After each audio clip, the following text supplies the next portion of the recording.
नमस्कार दोस्तों, मैं शिवम आप सभी का स्टेपिंग स्टोन पर स्वागत करता हूं। रिसेंट में भारत सरकार के द्वारा एक बहुत बड़ा स्टेप ले लिया गया है, जिसके तहत 1748 किलोमीटर लंबे एक हाईवे का निर्माण किया जाएगा, जिसे फ्रंटियर हाईवे के नाम से भी जाना जाएगा। और इसकी इंपॉर्टेंस तब बढ़ जाती है जब ये चाइना के बॉर्डर से बिल्कुल समीप से होकर गुजरेगा। मैं बात कर रहा हूं अरुणाचल प्रदेश की, जहां पर भारत के इस फ्रंटियर हाईवे का निर्माण किया जाएगा, जो कि चाइना बॉर्डर के बिल्कुल समीप से होकर के गुजरेगा। और इस टोटल हाईवे की अगर लेंथ देखी जाए तो 1748 किलोमीटर इसकी टोटल है लेंथ है। और ये पूरे के पूरे अरुणाचल प्रदेश को कवर करता हुआ गुजरेगा, जो कि चाइना के एक्चुअल बॉर्डर से अगर देखा जाए तो मात्र 20 किलोमीटर के डिस्टेंस पर होगा, जिससे भारत की सिक्योरिटी को इंश्योर किया जा सकेगा। जो बॉर्डर एरियाज पर लोग रहते हैं उनको भी एक प्रॉपर कनेक्टिविटी प्रोवाइड की जा सकेगी, और जो भारत की आर्मी है उसे भी एक बेहतर कनेक्टिविटी प्रोवाइड करते हुए बड़े ही आसानी से मोबिलाइज किया जा सकेगा, जो कि एक भारत के निर्माण में बहुत बड़ा रोल अदा करने वाला है और चाइना के लिए सिरदर्द का भी काम करने वाला है।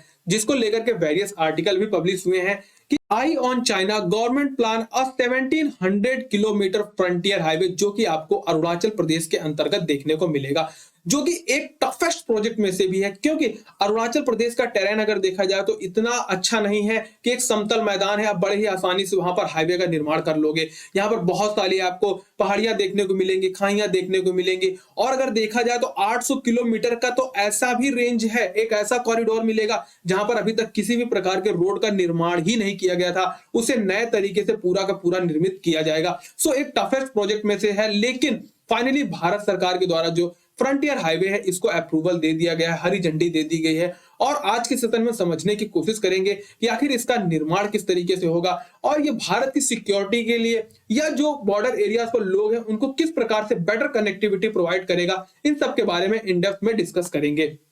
लेकिन अगर देखा जाए तो जब से भारत देश आजाद हुआ उसके बाद से बॉर्डर एरियाज पर इतना बड़ा जो इंफ्रास्ट्रक्चर है वो लगातार कभी भी डेवलप नहीं किया गया, क्योंकि स्टार्टिंग में कई दशकों तक तो हमारी ये नीतियां बनी हुई थी कि हम अपने बॉर्डर एरियाज पर किसी प्रकार के इंफ्रास्ट्रक्चर को नहीं निर्माण करेंगे, जिससे जो चाइना की तरफ से कोई उसका प्रतिरोध जताते हुए अपनी तरफ ना निर्माण किया जाए। लेकिन उसके बाद चाइना जो है अपने एरिया में तो लगातार निर्माण करता चला जा रहा था, और भारत में कोई निर्माण हो तो उसका विरोध करता था। बट फाइनली अब देखा जाए तो जो गवर्नमेंट आई है प्रेजेंट टाइम सेंटर में, वो लगातार कहीं ना कहीं जितने भी बॉर्डर एरियाज हैं वहां पर अपने इंफ्रास्ट्रक्चर को बिल्ड करती चली जा रही है। और उसमें ये फ्रंटियर हाईवे अगर देखा जाए तो बहुत ही बड़ा या बहुत ही इंपॉर्टेंट प्रोजेक्ट है जिससे निर्माण किया जा रहा है। अगर हम समझने की कोशिश करें पूरे पूरे फ्रंटियर हाईवे की, तो ये आपके अरुणाचल प्रदेश के जो बॉम्डीला पास है वहां से स्टार्ट होते हुए पूरे के पूरे अरुणाचल प्रदेश को कवर करेगा, और म्यांमार के पास जो विजयनगर है यहां तक टोटल जाएगा, जिसकी टोटल लेंथ अगर आप देखें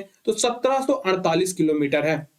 और इस हाईवे के निर्माण के बाद इस हाईवे का जो नाम है वो आपका नेशनल हाईवे 913 रखा जाएगा, जिसको लेकर के जो हमारे road and transport minister Nitin Gadkari ji हैं उनके द्वारा मेंशन कर दिया गया है। और इस हाईवे के टोटल कंस्ट्रक्शन या निर्माण की अगर बात की जाए तो टोटल 9 फेजेस में जो है इसका निर्माण किया जाएगा। और जो इसके रिगार्डिंग टेंडर्स वगैरह होंगे वो 2024 से स्टार्ट कर दिए जाएंगे, क्योंकि इसमें समस्या क्या है कि मैंने बताया कि 800 किलोमीटर की जो लैंड है उस पर अभी तक किसी भी प्रकार के रोड का निर्माण नहीं किया गया था। तो उस पर फ्रेश तरीके से पुल बनेंगे, कई सारी टनल्स बनेंगी, तो उन सब चीजों का निर्माण करते हुए फाइनली 2026 या 2027 तक जो है वो गवर्नमेंट के द्वारा इस पूरे के पूरे हाईवे को पूरा किए जाने की बात कही जा रही है, जो कि इंडिया के लिए काफी ज्यादा इंपॉर्टेंट है। इससे जो कनेक्टिविटी है वो अच्छी प्रोवाइड कराई जा सकेगी, और इसी के साथ साथ यहाँ पर ऐसी भी व्यवस्थाएं की जाएंगी कि जो अलग अलग यहाँ पर रोड्स हैं उन्हें भी इस हाईवे के माध्यम से जोड़ा जा सकेगा, जिससे एक प्रॉपर कनेक्टिविटी पूरे के पूरे अरुणाचल प्रदेश को प्रोवाइड कराई जा सकेगी। बट यहाँ पर एक जेन्युइन क्वेश्चन आता है कि यदि इंडिया के द्वारा इस प्रकार के इंफ्रास्ट्रक्चर बनाए जाएंगे तो क्या चाइना का इसका विरोध नहीं किया जाएगा? क्योंकि चाइना की तो ये पुरानी पॉलिसी रही है कि अपनी तरफ अच्छे इंफ्रास्ट्रक्चर बना लेना है, और जब भारत की तरफ कोई इंफ्रास्ट्रक्चर बनता है तो उसका बढ़ चढ़ के विरोध किया जाता है, क्योंकि उसका ये इंटेंशन रहता है कि हमारे इंफ्रास्ट्रक्चर बेटर हो, हम जब चाहें तब रिटेलिएट कर सकें, लेकिन सामने वाली जो कंट्रीज है वो जो है अपने इंफ्रास्ट्रक्चर बेटर ना कर सके। क्योंकि 2014 में अगर देखा जाए तो भारत सरकार के द्वारा इस प्रकार का डिसीजन लिया गया था, और उस टाइम जो उनके स्पोक पर्सन होंगली थे उनके द्वारा कहा गया कि हम उम्मीद करते हैं कि जब तक भारत और चाइना के मध्य जो बॉर्डर डिस्प्यूट्स है वो रिजॉल्व नहीं हो जाते तब तक इंडिया किसी भी प्रकार के ऐसे इंफ्रास्ट्रक्चर को नहीं बिल्ड करेगा जिससे दोनों देशों के मध्य जो रिलेशन है वो और भी ज्यादा कॉम्प्लिकेट हो जाए। बट इंडिया को अगर देखा जाए तो अब चाइना के किनार करते हुए अपने इस प्रोजेक्ट को हरी झंडी दे दी है, जिसके तहत भारत जो है अरुणाचल प्रदेश में 1748 किलोमीटर का अपना फ्रंटियर हाईवे डेवलप करेगा। और अगर हम इसके सिग्निफिकेंस की बात करें, तो यदि एक बार